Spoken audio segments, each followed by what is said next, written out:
সমুদ্র মন্থন। আমরা সবাই জানি এ কিভাবে হয়েছিল। এই মন্থন থেকে কি কি পাওয়া গেছিল? অসংখ্য রত্ন পাওয়া গেছিল, বিষ পাওয়া গেছিল, অমৃত পাওয়া গেছিল। ঠিক সেইভাবেই আমাদের ভেতরেও একটা বিশাল সমুদ্র রয়েছে, যাকে আমরা নাম দিয়েছি মন। যদি এই মনের মন্থন করা হয়, তাহলে এই মন থেকে বিষও বেরোতে পারে আর অমৃতও বেরোতে পারে। তাই মনে রাখবেন, আপনার যে জিহ্বা রয়েছে তা বিষও নির্গত করতে পারে, আবার অমৃত। খারাপ কিছুও করতে পারে, যদিও আপনার মনস্কামনা খারাপ নাও হয়। তাই সবসময় যখন আপনার মুখ থেকে শব্দ উচ্চারণ করবেন, এই মনের মন্থন করে তা করুন। আর আমার সাথে ভালোবেসে বলুন, রাধা রাধা। প্রত্যেক কঠিন পরিস্থিতিতে এই নামই আছে যা আমাদের উপায় দিয়ে থাকে। ব্যক্তি যান, ভগবানের পুজো করেন, আরাধনা করেন, ব্রত পালন করেন, মন্দিরে যান, পুজো পাঠ করেন, ভগবানকে জাগিয়ে তোলেন। আর তারপর শুরু হয় সমস্ত প্রশ্ন। হে ভগবান, আমার সাথে এরকম কেন হচ্ছে? কেন আমারই জীবনে এত দুঃখ আছে? আমি কিভাবে এর সম্মুখীন হব? আমাকে কেন এত কষ্ট ভোগ করতে হচ্ছে? হে ভগবান, আমি কি করব? আমাকে সাহায্য করুন, কোনো রাস্তা দেখান।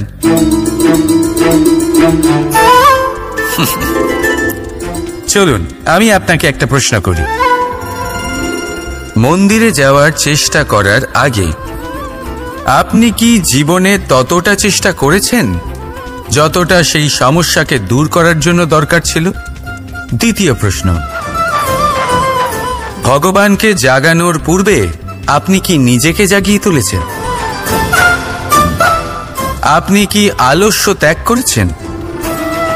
তৃতীয় প্রশ্ন, ভগবানকে জিজ্ঞাসা করার আগে আপনি কি নিজেকে জিজ্ঞাসা করেছেন যে আমি কেন এত অসফল হচ্ছি? যদি না করে থাকেন, তাহলে সবার আগে এটা করুন। আপনি সমস্ত প্রশ্নের উত্তর পাবেন, সমস্ত বিপদের পরিত্রাণ পাবেন। অন্য কোথাও নয়, নিজের ভেতরে তাকিয়ে দেখুন। চেষ্টা করুন নিজেকে জাগিয়ে তোলার। আপনি সফল অবশ্যই হবেন, কারণ এই পরমাত্মা, ওই পরমেশ্বর, ওই পরব্রহ্ম আপনার মধ্যেই তো আছে। রাধা রাধা। সংসারে এমন একটা ভ্রান্ত ধারণা রয়েছে যে সবকিছু ভাগ্যের দ্বারা পাওয়া যায়, কিন্তু ভাগ্য, প্রারব্ধ এ তো সকলের জন্যই সমান হয়। এটা তো ব্যক্তির ওপরে নির্ভরশীল হয়, তার আকাঙ্ক্ষার উপরে নির্ভরশীল হয়, বাসনার উপরে নির্ভরশীল হয়, স্বভাবের উপরে নির্ভরশীল হয় যে উনি সেটা নিয়ে কি করেন।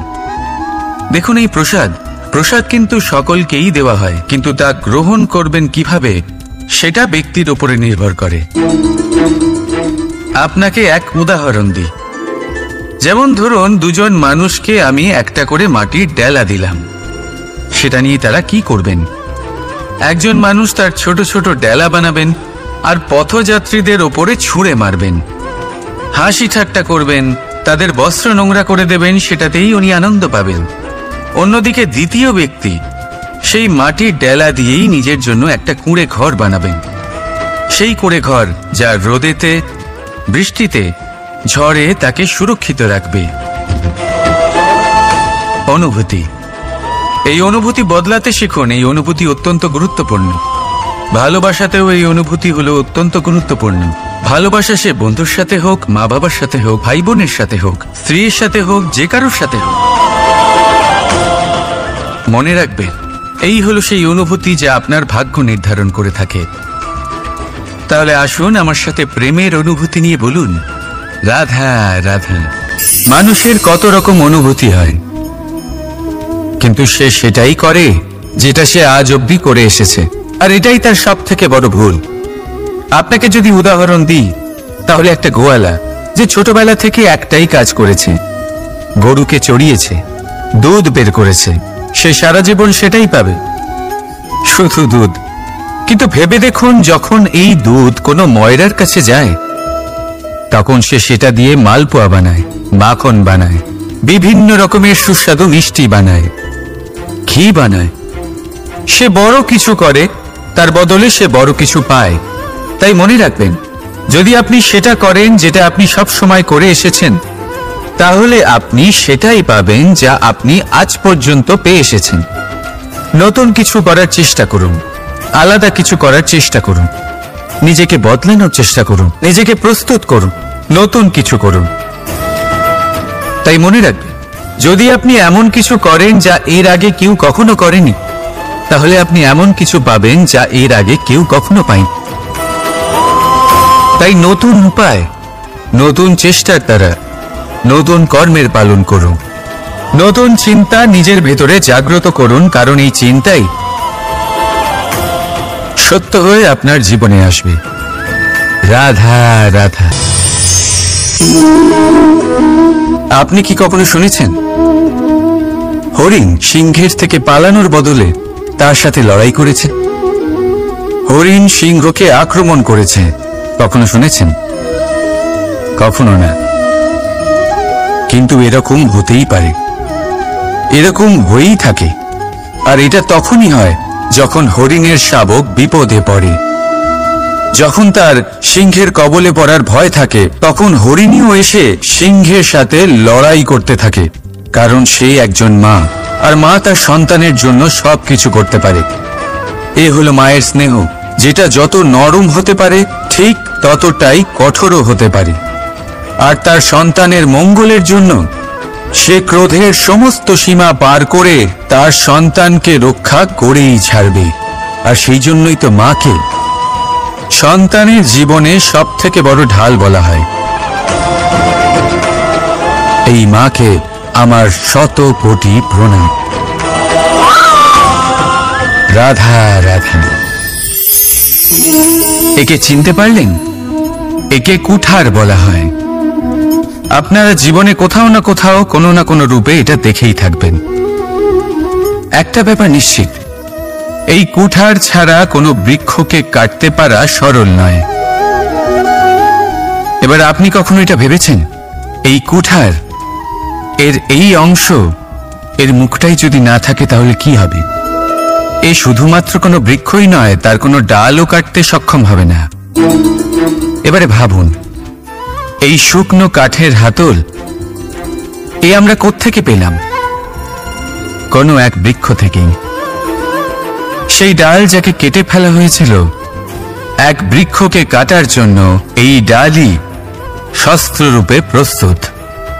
আমাদের জীবনে আমাদের প্রিয়জন, আমাদের আপনজন যখন সময় কখনো কখনো তাদের সঙ্গ না দেয়, যদি তারা দৈন্য দশায় থাকেন, তাহলে তাদের সঙ্গ কখনো ছাড়বেন না। ওনাদের প্রয়োজন শুধুমাত্র মনোবল। তা তাদের দিন, তাদের সাহায্য করা আপনার কর্তব্য। হয়তো তাদের সাথে থেকে আপনার কোনো লাভ হবে না, কিন্তু তাদের দূরে থাকাতে আপনার ক্ষতি অবশ্যই হতে পারে। সর্বদা সাহায্য করুন। সঠিক সময় আসলে তা আপনার সহায়ক অবশ্যই হবে। রাধা রাধা। আমাদের মধ্যে বেশিরভাগ মানুষেরই এই অভিযোগ থাকে যে মানুষ তখনই আমাদের স্মরণ করেন যখন সেই সময় আসে যখন আমাদেরকে প্রয়োজন হয়, যখন কোনো কাজ থাকে। যখনই এই সময় পেরিয়ে যায়, তাদের কার্যসিদ্ধি হয়ে যায়, তারা আমাদের থেকে দূরে চলে যান, ভুলে যান আমাদের। এবার এই বিষয়ে ভেবে খারাপ অবশ্যই লাগে। এই পরিস্থিতিকেই অন্য এক দৃষ্টিভঙ্গি দিয়ে দেখার চেষ্টা করুন। মনে রাখবেন, মানুষ প্রদীপের সন্ধান তখনই করেন যখন তার জীবনে অন্ধকার থাকে। আপনি প্রসন্ন হয়ে উঠুন, কারণ আপনার কাছে সেই সুযোগ আছে যে কারোর জীবনে প্রকাশের কিরণ আনতে পারছেন, কাউকে সঠিক পথ দেখাতে পারছেন, কারোর সহযোগিতা করতে পারছেন, এই পুণ্য অর্জন করতে পারছেন। কারোর থেকে কোনো আশা রাখার দরকার নেই। যার আপনাকে যতটা প্রয়োজন তাকে ততটাই সাহায্য করুন, ততটাই সবাইকে প্রেম বিতরণ করুন। আর এই প্রেমের ভাব নিয়েই আমার সাথে বলুন, রাধা রাধা।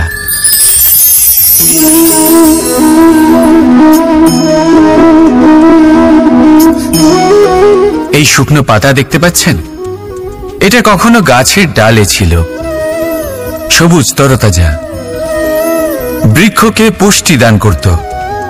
কিন্তু যেই এটা শুকিয়ে গেল, যেই ও পুষ্টি সরবরাহ করা বন্ধ করে দিল, ওকে ফেলে দেওয়া হলো। এবার আপনি বলবেন, এটাই তো হলো সত্যি, এটাই তো হলো সংসারের তিক্ত সত্যি। এই সংসার ততক্ষণ পর্যন্তই আপনাকে নিজের সাথে রাখবে যতক্ষণ আপনি নিজেকে উপযুক্ত বানিয়ে রাখতে পারবেন। আমি এটা বলবো না যে এটা হলো মিথ্যে, কিন্তু এটা অবশ্যই বলবো যে এটা সম্পূর্ণ সত্যি নয়। সম্পূর্ণ সত্যি হলো এটাই যে যদি আপনি চান তাহলে চিরকালের জন্য সংসারকে পুষ্টি দান করতে পারেন, আর চিরকালের জন্য সংসার আপনাকে নিজের সঙ্গে রাখতে পারে। কিভাবে? এই শুকনো পাতার উদাহরণই আপনাকে দিচ্ছি। এই শুকনো পাতা প্রথমে টুকরো হবে, তারপরে বৃষ্টির জলের সাথে গলে যাবে, তারপর সার হবে, তারপর সেই বৃক্ষের গোড়াতেই সমাহিত হবে, একটা নতুন অঙ্কুরকে একটা নতুন জীবন দেবে। তাহলে আপনি ভাবুন, আপনি নিজের জীবনের সাথে কি করতে চান? যদি কখনো আপনি পড়ে যান, অসফল হয়ে থাকেন, তাহলে আপনি কি এই উৎসাহ হারিয়ে ফেলবেন, নাকি আবার উঠে দাঁড়াবেন আর আবার এক নতুন সংসারের রচনা করবেন? সিদ্ধান্ত আপনার। রাধা রাধা। সকলে বলেন এবং আমিও বলি যে মানুষ যেমন সঙ্গে মেলামেশা করেন সেরকমই তার স্বভাব হয়ে যায়। এ হলো সত্য, কিন্তু এটা হলো অর্ধ সত্য। হ্যাঁ, বৃষ্টির ফোঁটা যখন সাপের মুখে যায় তখন তা বিষে পরিণত হয়, তাই যখন ঝিনুকের মধ্যে যায় তখন তা মুক্ততে পরিণত হয়। কিন্তু কোনো ব্যক্তির স্বভাব এ হলো অত্যন্ত গুরুত্বপূর্ণ। কোন এক ফুলের কথা ভাবুন, সেই ফুলের সাথে জড়িত সেই কাঁটাগুলোর কথা ভাবুন। সহস্র বছর ধরে সেই কাঁটা ফুলের সাথেই লেগে রয়েছে, কিন্তু আজও সেই বিধিই যায়, সেই যন্ত্রণাই দেয়, সুবাস ছড়ায় না। কেন? কারণ বিধে যাওয়া কাঁটার স্বভাব হয়। এটা বুঝিনি। সর্বপ্রথম নিজের মনের ভাবকে বদলাতে শিখুন, তারপরই আপনার সঙ্গের প্রভাব পাল্টাতে পারে। আর যদি আপনি এরকম করেন তাহলে আপনার জগৎ প্রশান্তিতে ভরে যাবে। তাহলে আসুন আমার সাথে ভালোবেসে বলুন, রাধা রাধা। প্রতিজ্ঞা ছোট একটা শব্দ, কিন্তু এর মধ্যে শক্তি অনেক থাকে। যে ব্যক্তি প্রতিজ্ঞা পালন করেন তাতে অটল থাকেন, সংসার তাকে সম্মান করে। আর যে ব্যক্তি এটা করতে পারেন না তিনি বদনামের ভাগীদার হয়ে যান। এবার এটা আমরা সবাই জানি, কিন্তু দেখুন, এই প্রতিজ্ঞার পালন কি যে কোনো পরিস্থিতিতে সে যাই হোক না কেন করা উচিত? অর্থাৎ সংসার এদিক থেকে ওদিক হয়ে যাক, কিন্তু আমি আমার প্রতিজ্ঞায় অটল থাকব, এটা কি উচিত? এবার এটা আমরা বুঝবো একটা উদাহরণের দ্বারা। ধরুন আপনি আজ একটা প্রতিজ্ঞা নিলেন, বনের একটা সিংহকে আপনি রক্ষা করবেন। এ তো খুব ভালো কথা যে আপনি কারোর প্রাণ রক্ষা করবেন, আপনি শিকারীর হাত থেকে ওকে রক্ষা করবেন, ওকে বিপদের হাত থেকে রক্ষা করবেন। এতে প্রকৃতির ভারসাম্য বজায় থাকবে। কিন্তু যদি এই সিংহ নির্দোষদের উপর আক্রমণ করে তখনও কি এর প্রাণ রক্ষা করা উচিত হবে? তখনও কি নিজের প্রতিজ্ঞায় অটল থাকা উচিত হবে? না, কারণ তখন এটা পাপে পরিণত হবে। কোন রকম প্রতিজ্ঞা, কোন রকম প্রতিশ্রুতি যদি এই প্রকৃতির ধ্বংসতে সহায়ক হয়, যদি ভারসাম্য নষ্ট হয়, তাকে ওখানেই ভেঙে দেওয়া উচিত। আর এটা আপনাকে শিখতেই হবে, সময়ের সাথে আপনাকে বদলাতে হবেই। কারণ যিনি সময়ের সাথে বদলান না সেই প্রকৃতি তার ব্যক্তিত্ব বদলে দেন। মনে রাখবেন, সেটাই হলো প্রতিজ্ঞা, সেটাই হলো প্রতিশ্রুতি যা এই সংসারের মঙ্গল করে। নয়তো সেটা হলো পাপ, যে পাপের শাস্তি প্রকৃতি আপনাকে অবশ্যই দেবে। তাহলে আসুন আমার সাথে বলুন, বন্দে ধর্মা বন্দে কর্মা, রাধা রাধা। যথা রাজা তথা প্রজা, যথা বীজ তথা বৃক্ষ, যথা ভূমি তথা অঙ্কুর। কি সুন্দর শব্দ এগুলি, আর যতটাই সুন্দর ততটাই গভীর হলো তার অর্থ। যেমন রাজা হবেন প্রজা তেমনই হবেন, যেমন ভূমি হবে অঙ্কুরও তেমনই হবে। কখনো গভীরে গিয়ে এই কথার অর্থ বোঝার চেষ্টা করেছেন আপনি? রাজা এই শব্দের মূল হলো রজ। রজ কথার অর্থ হলো মাটি, অর্থাৎ রাজা হলেন তিনি যিনি মাটির সাথে যুক্ত। রাজা হলেন তিনি যিনি প্রজাদের সম্মান করবেন, তাদের যত্ন নেবেন, তাদের চোখে জল দেখলেই চিন্তিত হয়ে উঠবেন, তাদের অশ্রু মোছার জন্য সমস্ত সম্ভাব্য চেষ্টা করবেন, তাদের সুখী রাখার জন্য সমস্ত চেষ্টা করবেন। রাজা এরকম হয়। এবার এই সমস্ত গুণ যদি একজন রাজার মধ্যে না থাকে, তাহলে প্রজার মধ্যে অসন্তোষ দেখা যায়, আর এই অসন্তোষ বিদ্রোহের রূপ নেয়, আর এই বিদ্রোহ যে কোনো রূপেই হলো বিনাশকারী। তাহলে রাজার উচিত প্রজাদের রক্ষা করা, এবং প্রজাদেরও উচিত রাজার প্রতি বিশ্বাস রাখা, তার অনুকরণ করা। এই দুজন যখন এক হবেন, তখনই শাসন স্থির হবে, তখনই এই দেশ নিয়ন্ত্রণে থাকবে। যদি দুজনের মধ্যে কোনো একজন নিয়ন্ত্রণ হারান, তখন মহা বিনাশ অবশ্যই হবে। তাহলে রাজা নিজের কর্ম করবেন আর প্রজা নিজের ধর্ম পালন করবেন, আর আমার সাথে ভালোবেসে বলবেন রাধা রাধা। এই বৃক্ষ দেখতে পাচ্ছেন, বটবৃক্ষ। এই সংসারের সব থেকে বড় বৃক্ষের মধ্যে অন্যতম। কি না করে এই বৃক্ষ? অনেক বছর ধরে বেঁচে থাকে এই বৃক্ষ। এই বৃক্ষ সর্বদাই বাড়তে থাকে। কত পশু পাখিদের এই বৃক্ষ আশ্রয় প্রদান করে। পথ চলতি পথচারীদের এই বৃক্ষ ছায়া প্রদান করে, আশ্রয় প্রদান করে, বিশ্রাম করার জায়গা দেয়, শীতল ছায়া দেয়। বটবৃক্ষ সংসারের সব থেকে বড় বৃক্ষদের মধ্যে একটা বৃক্ষ। এই বৃক্ষের বীজ সর্ষে দানার থেকেও ছোট হয়, কিন্তু তা মাটির মধ্যে সমাহিত হয়ে যায়, নিজের খোলসকে ভেঙে প্রথমবার অঙ্কুরিত হয়, আর তারপরে আস্তে আস্তে আস্তে একটা ছোট্ট বীজ একটা বিশাল বটবৃক্ষে পরিণত হয়।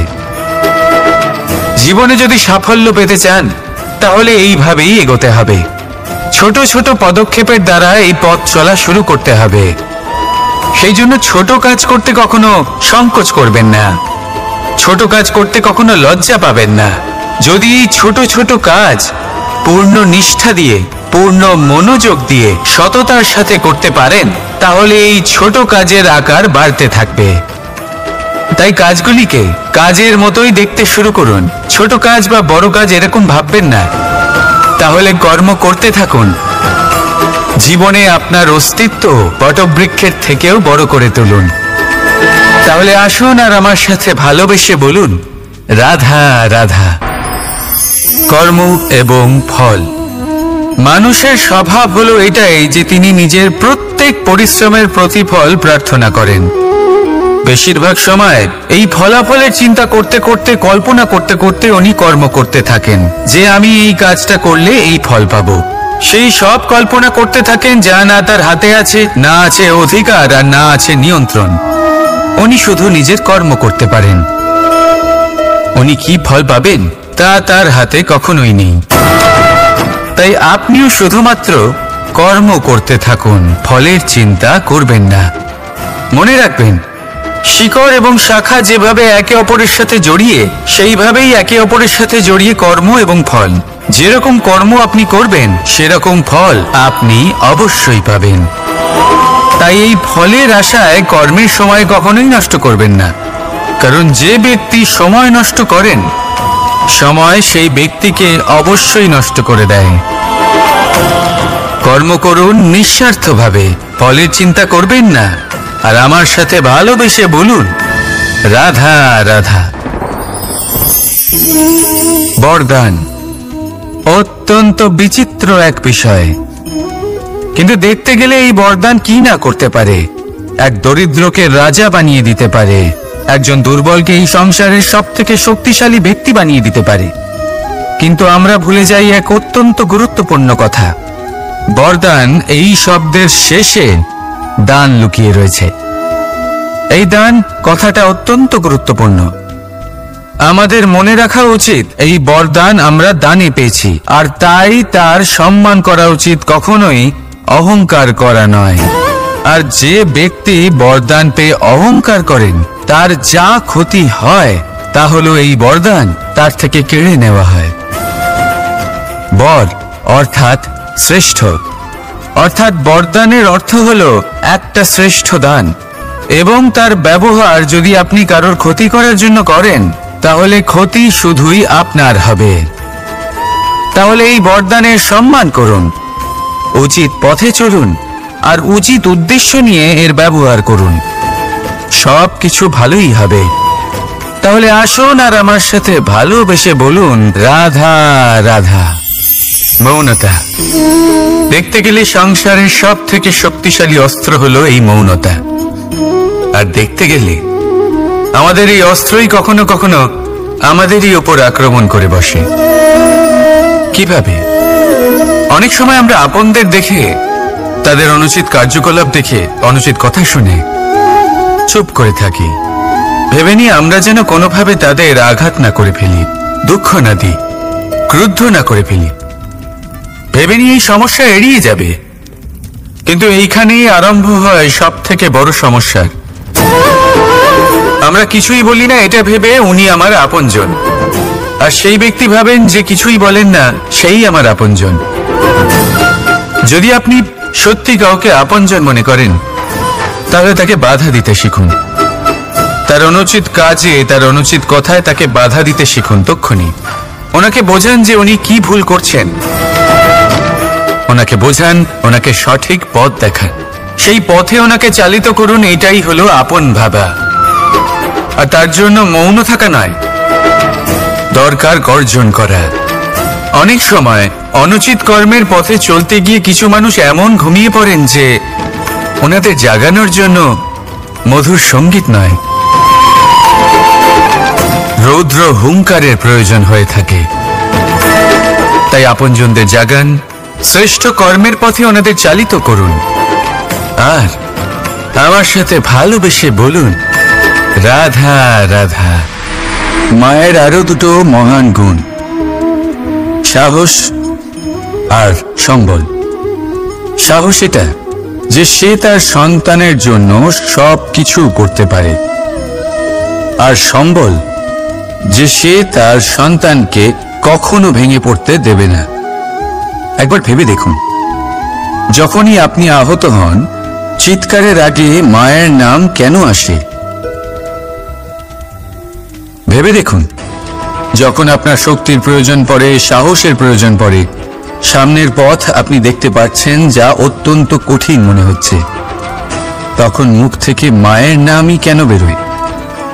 কারণ মা আমাদের সাহস যোগায়, মাই আমাদের ভরসাও যোগায়। মা জানেন কি করে আমাদের আঙুল ধরে আমাদের হাঁটতে শেখাতে হবে। মা এটাও জানে যে কিভাবে কান ধরে আমাদের সঠিক পথে নিয়ে আসতে হবে। এই রকম সাহসী মায়েদের আমার শত কোটি প্রণাম। রাধা রাধা। বসন্ত ঋতু এলে একটি মিষ্টি কুহুধ্বনি শোনা যায়, যা মনে বসে যায়। কোকিলের কুহুতান বড়ই মিষ্টি, বড়ই সুন্দর। আরেকটি পক্ষীও আছে যার স্বর বড়ই মিষ্টি, আমাদের বাড়ির আশেপাশেই থাকে। সবুজ রং, লাল ঠোঁট। ঠিক চিনেছেন আপনারা, টিয়া। এই দুই পক্ষী আমাদের ভীষণ ভালো লাগে, মনকে শান্তি দেয়। কিন্তু এই দুজনের মধ্যে অনেক পার্থক্য। কোকিল বনে জঙ্গলে স্বাধীনভাবে ঘোরে, কিন্তু টিয়া অনেক সময় আমাদের বাড়ির খাঁচায় বন্দি পাওয়া যায়। কেন হয় এরকম? কখনো ভেবেছেন? কারণ কোকিল নিজের ভাষা বলে, আর টিয়া বলে অন্যের শেখানো বুলি। যারা নিজের ভাবনায় দৃঢ় থাকেন, নিজের আত্মার কথা শোনেন, সেটাই করেন আর সেটাই বলেন, তারা এই সংসারে স্বাধীন থাকেন। আর যারা অন্যের বুলি বলেন, আত্মমন্থন না করে, তারা বন্দী হয়ে থাকেন, কখনো খাঁচায় আর কখনো ধারণায়। তাহলে কি হতে চান আপনি? কোকিল নাকি টিয়া? নির্ণয় আপনার। রাধা রাধা। সমস্ত সম্পর্কের ভিত হলো অটুট বিশ্বাস। এখন প্রশ্ন এই যে বিশ্বাস কাকে করা যায়? এটা বুঝতে গেলে আপনাকে আগে বুঝতে হবে যে বন্ধনে কাজে লাগে যে দড়ি, সেটা বানানো কি করে হয়? প্রত্যেক দড়িতে 3টি সুতো থাকে, যেগুলি একে অপরের সাথে জড়ানো থাকে। ব্যাস, বিশ্বাসের সাথেও ঠিক এটাই হয়। যদি আপনি তার সাথে বিশ্বাসের বন্ধনে জড়ান যে আপনার জীবনের এই 3টি সুতো জানেন, বোঝেন। প্রথম, আপনার হাসির পেছনে লুকোনো আপনার কষ্ট। দ্বিতীয়, আপনার ক্রোধের পেছনে লুকোনো আপনার প্রেম। আর তৃতীয়, আপনার মৌনতার আড়ালে লুকোনো আপনার শব্দের আগ্নেয়গিরি, আপনার অসহায়তা। যে ব্যক্তি আপনার জীবনের এই 3টি সুতো, এই 3টি কথা জানেন, যদি তার সাথে আপনি বিশ্বাসের বন্ধনে জড়ান, তার সাহায্যে জীবনের বড় বড় বাধা অতিক্রম করতে পারবেন। রাধা রাধা। উড়তে কে না ভালোবাসে? সাফল্যের মহাকাশে গমন করতে কে না চায়? সবাই চায়। সবাই চায় যে এই সংসারে তাদের নাম, তাদের পরিচয় সব থেকে ওপরে থাকবে, যে তাদের নাম ইতিহাসে স্মরণীয় হয়ে থাকবে। কিন্তু সবার নাম ইতিহাসে লেখা হয় না। কিছু মানুষ নাম অর্জন করেও অনামী রয়ে যান। কেন? কারণ তারা এই ধরিত্রীর সাথে সম্পর্ক ভেঙে দেন। ভুলে যান এই কথাটা যে উড়ান সম্পূর্ণ হওয়ার পরে ধরিত্রী তাদের বিশ্রাম দেবে, যে তাদের কীর্তিতে যারা বাহুবা দেন, যারা প্রশংসা করেন, তারা পৃথিবীতেই থাকেন। আর এই পৃথিবীতে থাকা মানুষই ইতিহাস রচনা করে। তাই সাফল্যের আকাশে অবশ্যই উড়ুন, কিন্তু তাদের থেকে একেবারেই বিচ্ছিন্ন হবেন না যারা আপনার এই সাফল্যের মূল ভিত্তি। তবেই ইতিহাসে আপনার নাম হবে, আর তখনই আপনি ভবিষ্যতে প্রসন্ন থাকবেন। রাধা রাধা। যখন মা ক্ষীর তৈরি করেন, তখন সেটা খেতে আমাদের খুব ভালো লাগে, তাই তো? কিন্তু মা কিভাবে ক্ষীর তৈরি করেন? প্রথমে উনি ভাত আর দুধের আয়োজন করেন, তারপর মিষ্টির আয়োজন করেন, তারপর উনি আগুনের আঁচে ওটাকে রাঁধেন। সহজ, তাই না?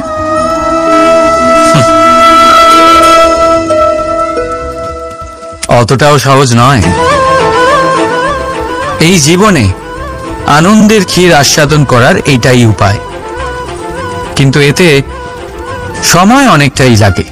শুদ্ধ শুভ্র দুধের মতো ভাবনায় সদা অটুট সম্পর্কের মধ্যে প্রেমের মিষ্টত্ব মিশিয়ে যখন প্রয়াস আর পরিশ্রমের আগুনের আজে অনেকক্ষণ রাধা হয়, তখন তৈরি হয় আনন্দরূপী ক্ষীর।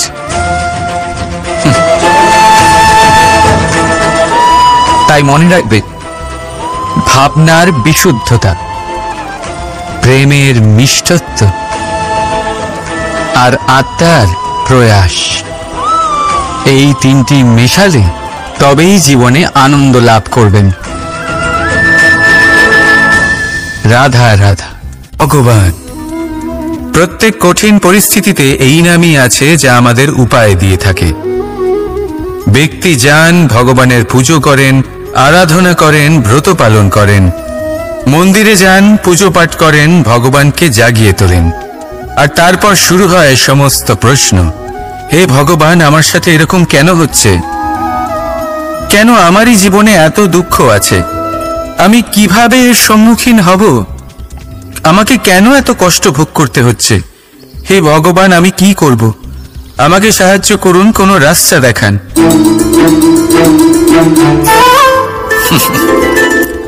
চলুন আমি আপনাকে একটা প্রশ্ন করি।